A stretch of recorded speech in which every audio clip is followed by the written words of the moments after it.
Bonjour tout le monde, aujourd'hui je voudrais vous donner un exercice simple et facile à réaliser que je donne à beaucoup de mes clients et qui l'apprécient. Il s'agit d'un exercice méditatif qui permet de travailler sur la manifestation de l'amour à soi. D'un côté, cet exercice est comme une sorte de mini-diagnostic qui permet de vérifier où vous en êtes par rapport à l'amour de soi et l'acceptation de soi. Autrement dit, quel est votre niveau d'acceptation de vous-même. Et de l'autre côté, cet exercice permet de travailler sur l'augmentation de cette acceptation de soi. Je vous propose de rester jusqu'à la fin de la vidéo car nous allons débriefer après sur ce que vous aurez visualisé durant cet exercice. Je m'appelle Olga Alexandrova, je suis thérapeute spécialisée en harmonisation et libération émotionnelle. Je vous donne des clés et des outils pour gérer vos émotions en conscience. Et sans tarder, je vous propose de commencer. Installez-vous confortablement car nous allons partir quelques minutes en voyage. Prenez une position confortable et vérifiez si vos bras et vos jambes sont à l'aise. Fermez les paupières si ce n'est pas déjà fait. Dirigez en douceur votre regard vers l'intérieur.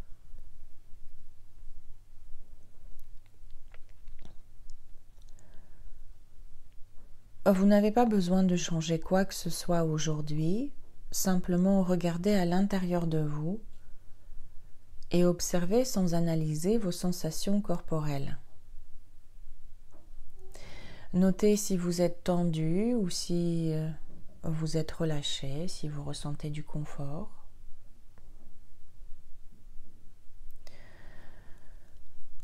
Ressentez également votre respiration et observez si elle est fluide ou si elle est un peu rapide et régulière.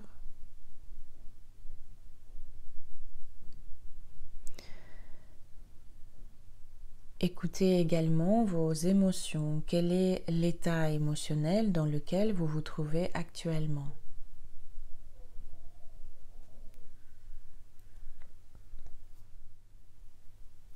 À présent, je vais vous demander de vous adresser à vous-même mentalement en commençant par votre prénom. Je vous propose de prononcer votre prénom lentement et à plusieurs reprises.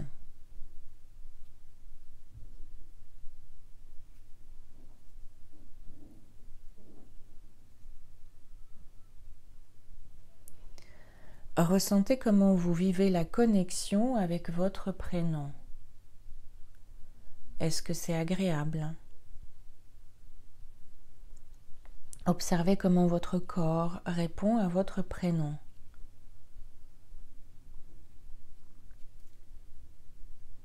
Vous pouvez également exprimer une intention de libérer le potentiel de votre prénom.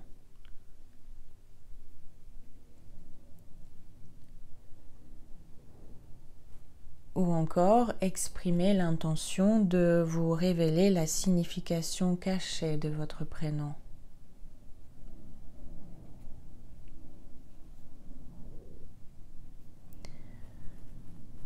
Regardez, écoutez, observez les images et les messages s'ils arrivent à vous.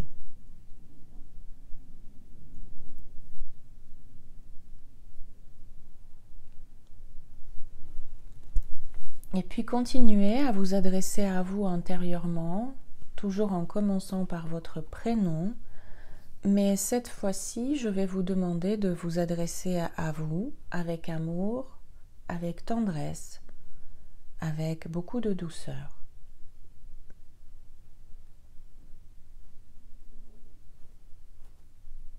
Continuez à vous parler, à tenir un dialogue bienveillant, doux, avec beaucoup d'amour, comme si vous vous envoyiez de la tendresse, de la douceur et de l'amour à vous-même.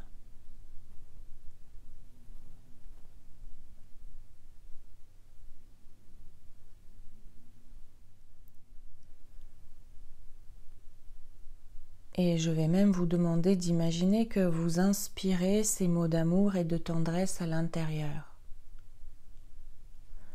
À l'inspiration, envoyez tout cet amour dans le corps. Inspirez et remplissez toutes les cellules de votre corps de tendresse et d'amour.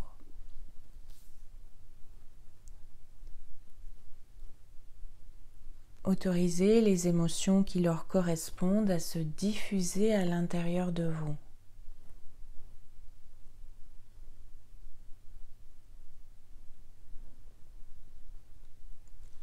Et puis écoutez comment votre corps et vos émotions répondent à ce cadeau d'amour que vous vous offrez à vous-même. Peut-être que vous sentez que l'amour est chaleureusement accueilli, et vous vous sentez bien à l'idée de vous envoyer de l'amour à vous. Peut-être que vous ressentez un sentiment de paix intérieure, de tranquillité. Peut-être vous ressentez rien du tout, peut-être une sorte d'indifférence, ça provoque aucune sensation à l'intérieur. Ou encore, peut-être, vous ressentez que cet amour est rejeté. Comme si toute cette tendresse et bienveillance n'était pas acceptée par votre corps. Simplement observez et écoutez vos réactions sans les évaluer. Nous tenons tous des dialogues dans notre tête envers nous-mêmes. Nous vivons une relation avec nous-mêmes. Alors avec quelles émotions vous vous adressez à vous au quotidien ? Est-ce que vous vous soutenez avec bienveillance? Ou est-ce que vous vous jugez et vous dirigez envers vous la colère et l'irritation? Ou peut-être vous ressentez envers vous la froideur, une indifférence, ou même du dégoût. Quelles sont les émotions que vous dirigez envers vous-même quand vous vivez l'échec ou lorsque vous faites une erreur? Quelles émotions envoyez-vous envers vous-même quand vous vous trompez? Quand vous n'arrivez pas à faire quelque chose? Pouvez-vous accueillir ces émotions sans les juger? Constatez la relation que vous vivez avec vous-même sans l'évaluer.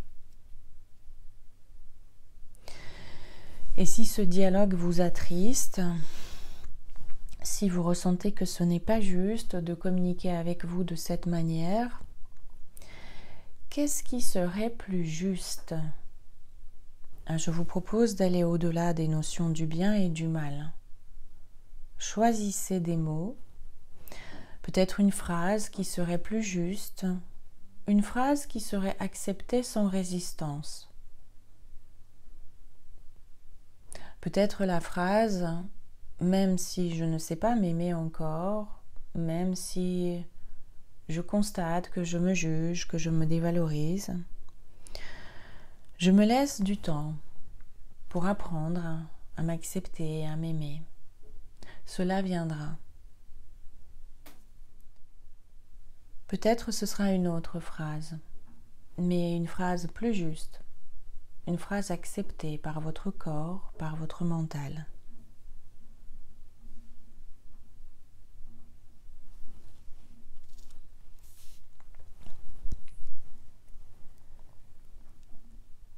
Et maintenant, revenez doucement à la réalité extérieure. Vous pouvez bouger vos bras, bouger vos jambes. Et à votre rythme, je vous propose d'ouvrir les yeux. Je vous propose de débriefer sur ce qui s'est passé durant cet exercice. Comment avez-vous accueilli l'amour, l'idée de vous envoyer de l'amour et de la tendresse? Je vous propose de le partager dans les commentaires sous cette vidéo pendant que je vais vous parler des réactions les plus fréquentes. La première réaction, c'est lorsque s'envoyer de l'amour, se donner de la tendresse, avoir un dialogue tendre et bienveillant envers soi-même, c'est quelque chose d'agréable. Ça provoque des sensations corporelles apaisante, douce, calmante, et vous ressentez un bien-être. Si c'est le cas pour vous, vous pouvez faire cet exercice lorsque vous ressentez le besoin et tenir la durée que vous ressentez être la bonne pour vous. Ça, c'était la première réaction. Il y a une autre réaction à cet exercice, c'est la réaction de tristesse. En fait, c'est lorsque vous écoutez ma voix et lorsque l'idée de vous envoyer de l'amour vous met dans un état de tristesse, peut-être même certaines personnes pleurent. Et on ne parle pas du chagrin ici, on va plutôt parler d'une sensation comme si c'était une tristesse liée au manque, comme si c'était émouvant et touchant de s'envoyer et se donner de l'amour, comme si finalement vous en manquiez. Si c'est votre cas, je vous propose de rallonger la durée de cet exercice et de le faire sans être accompagné par ma voix. Donc vous trouvez un moment, vous vous installez chez vous et vous prenez le temps nécessaire pour le refaire par vous-même. Il y a une autre réaction, la réaction d'indifférence, voire du dégoût, voire de l'incapacité à s'envoyer de cet amour, comme si finalement l'amour à l'intérieur et la tendresse étaient rejetés. Souvent ici, ce sont les croyances limitantes qui nous empêchent de nous donner le droit et de nous envoyer cet amour. Parmi ces croyances limitantes, il y a les croyances « je ne suis pas digne de me donner de l'amour »,« je ne le mérite pas ». Il y a aussi la croyance et puis quoi encore, si je me donne de l'amour, je vais me relâcher, alors qu'avoir un fouet entre mes mains avec des exigences, des jugements, des critiques, des dévalorisations envers moi-même, ça me permet de garder un peu plus de tonus, de pas me laisser aller finalement. Si vous avez remarqué que vous êtes dans ce cas, je vous propose de refaire l'exercice, pas tout de suite, un tout petit peu plus tard, et laisser l'idée qu'on a le droit de s'envoyer de l'amour, que c'est possible, laisser cette idée faire un peu de chemin. Parce qu'il y a certaines personnes, elles peuvent être choquées par le concept que s'envoyer de l'amour est bon pour soi. Donc, pour certains d'entre vous, si c'est une idée assez inattendue, laissez-vous du temps et revenez et faites cet exercice plus tard. Si jamais vous souhaitez travailler sur vos croyances limitantes, je vous laisse tous les liens nécessaires en bas de cette vidéo, soit pour me consulter, prendre une consultation individuelle, soit pour me contacter sur les réseaux sociaux si vous avez des questions. Et puis je vais répondre à une question que beaucoup de mes clients me posent et que je trouve toujours assez étonnante. C'est la question, s'envoyer de l'amour, finalement, ça sert à quoi? Pourquoi faire? Je vous avoue que cette question me surprend à chaque fois, mais elle est totalement légitime et j'aimerais y répondre sous forme de métaphore. Imaginez que vous vivez chez vous et au quotidien, il y a quelqu'un à côté de vous qui vous harcèle avec des jugements, qui vous critique, qui vous dévalorise, que vous soyez dans des réussites, que vous soyez dans des échecs. C'est la personne qui vous dit que c'est jamais assez bien, que vous pouvez toujours faire de votre mieux, que là c'est pas correct, là c'est pas juste, là c'est pas normal, là c'est pas approprié. Et c'est des moments où lorsque vous vous trompez, la personne elle est tout de suite là et elle vous fait savoir que vous êtes un bon à rien. Imaginez que vous allez être dans un certain état émotionnel. Je vous laisse deviner comment vous serez au quotidien en vivant avec cette personne. Ça, c'était le premier cas de figure. Deuxième cas de figure, vous vivez avec une personne qui a un méga poker face sur le visage et qui, quoi que vous fassiez, est totalement indifférente. Autrement dit, la personne s'en fout. Vous faites des efforts, elle s'en fout.